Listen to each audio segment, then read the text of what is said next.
আসসালামু আলাইকুম। আশা করি আপনারা সবাই ভালো আছেন। আপনাদের অনেকেরই প্রশ্ন যে ফাইবারে পেমেন্ট মেথড কিভাবে অ্যাড করব বা ফাইবারে কোন মেথডে পেমেন্ট আনা যায় বা ফাইবারে কিভাবে পেমেন্ট করে বা ফাইবারে ব্যাংক অ্যাকাউন্ট বাংলাদেশের লোকাল ব্যাংক অ্যাকাউন্ট অ্যাটাচ করা যায় কিনা।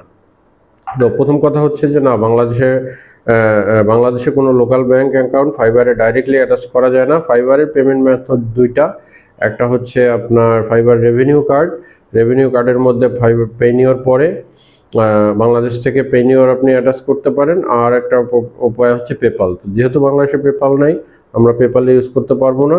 আপনারা পেনিওর অ্যাকাউন্ট যদি কারোর আগের থেকে থাকে সেটা অ্যাটাচ করতে পারেন, অথবা না থাকলে ফাইবারের ওখানে যে পেমেন্ট অপশনে গেলেই নতুন আপনার একটা ফাইবার থেকে পাইওনিয়র অ্যাকাউন্ট আপনি তৈরি করতে পারবেন। এবং সেক্ষেত্রে পাইওনিয়র অ্যাকাউন্টের জন্য যা যা লাগে, যেভাবে অ্যাকাউন্ট করা লাগে, সেটা নিয়ে আমি আরেকটা ভিডিও পরে তৈরি করব যে পাইওনিয়র অ্যাকাউন্ট কীভাবে তৈরি করতে হয়।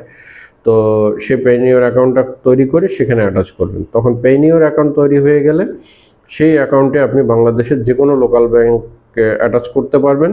লোকাল ব্যাংক অ্যাটাচ করার পরে লোকাল ব্যাংক অ্যাটাচ হয়ে গেলে শুধু একটা ব্যাংক না, আপনার 3টা 4টা 5টা 6টা যে কোনো অ্যাকাউন্ট আপনি পাইওনিয়রে অ্যাটাচ করতে পারবেন। করে আপনি পাইওনিয়র থেকে ডলারটা বাংলাদেশের বিডিটিতে কনভার্ট করতে পারবেন। তাহলে মূল কথা হচ্ছে যে ফাইবারে আপনাকে পাইওনিয়রে অ্যাটাচ করতে হবে।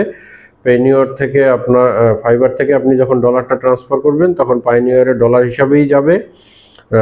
সেখানে পার ট্রানজ্যাকশনে $3 করে চার্জ কাটবে। এরপরে আপনার পাইওনিয়রে যখন যাবেন, পাইওনিয়র থেকে আপনি লোকাল ব্যাংকে ট্রান্সফার করবেন। তো লোকাল ব্যাংকে ট্রান্সফার করলে যে কোনো ব্যাংক অ্যাকাউন্টেই ট্রান্সফার করতে পারেন। এখন বাংলাদেশে ব্যাংক অ্যাকাউন্টের মধ্যে আপনারা যদি আবার অনেকেই প্রশ্ন করেন যে কোন ব্যাংক অ্যাকাউন্ট ভালো, সব অ্যাকাউন্টই আপনারা ইউজ করতে পারেন। তবে সিটি, ব্র্যাক, তারপরে আপনার ডাচ বাংলাও ইন সেন্স ভালো, তবে সিটি ব্র্যাকের ইয়েটা ভালো। তারপরে ব্যাংক এশিয়া, এগুলো ঢাকা ব্যাংক, এগুলো ফ্রিল্যান্সারদের জন্য বেশি মানে স্পেশাল কিছু বেনিফিট দেয়, ইবিএল। তো এগুলো আপনারা ইউজ করতে পারেন এবং এছাড়া যে কোনো ব্যাংকই ইউজ করতে পারেন, অ্যাটাচ করতে পারেন।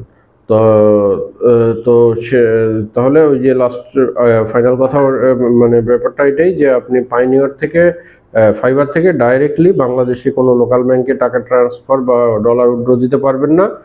ফাইবার থেকে আপনাকে ট্রান্সফার করতে হবে পাইওনিয়র থেকে লোকাল ব্যাংকে ট্রান্সফার করতে হবে।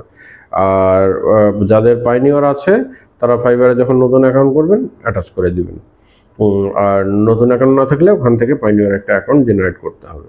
তো পাইওনিয়র নিয়ে আমি সামনে আরও ভিডিও বানাবো। আপনাদের যদি ভিডিও ভালো লাগে আপনারা সাবস্ক্রাইব করে রাখবেন। যারা ফেসবুক পেজ থেকে দেখছেন, পেজটাকে ফলো দিয়ে রাখবেন। আমি কাজ করছি বাংলাদেশের বেকার সমস্যা এবং ফ্রিল্যান্সারদের সমস্যা নিয়ে চেষ্টা করছি। আর আমার পরিচয় আপনারা অনেকেই জানেন, যারা জানেন না তাদের জন্য আমি world top rate freelancer engineer Rashed. ওয়ার্ল্ডের যে কনস্ট্রাকশন ম্যানেজমেন্ট সেগমেন্ট আছে টপ লিস্টেড, আপওয়ার্কের টপ লিস্ট অনুযায়ী আমি 1 থেকে 10-এর যে লিস্ট থাকে সেই 10-এর লিস্টের মধ্যে 4 নম্বরে বা 5 নম্বরে থাকি দক্ষিণ এশিয়া থেকে, যেটা আমি একমাত্র লিস্টেড একাই। আর বাংলাদেশে আপনারা top construction manager freelancer in Bangladesh দিয়ে যদি গুগলে সার্চ দেন আমাকে 1 নম্বরে পাবেন। তো ধন্যবাদ সবাইকে। যাদের ভিডিওটা যদি কারো ভালো লাগে থাকে শেয়ার করবেন।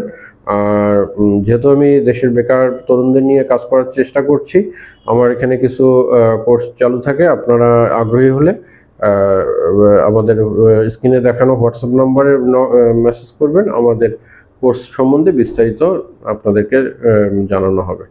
ধন্যবাদ সবাইকে, ভালো থাকবেন। লাস্ট একটা কথা সবসময় বলি, থিঙ্ক ওয়েল, ডু বিউটিফুল। আসসালামু আলাইকুম।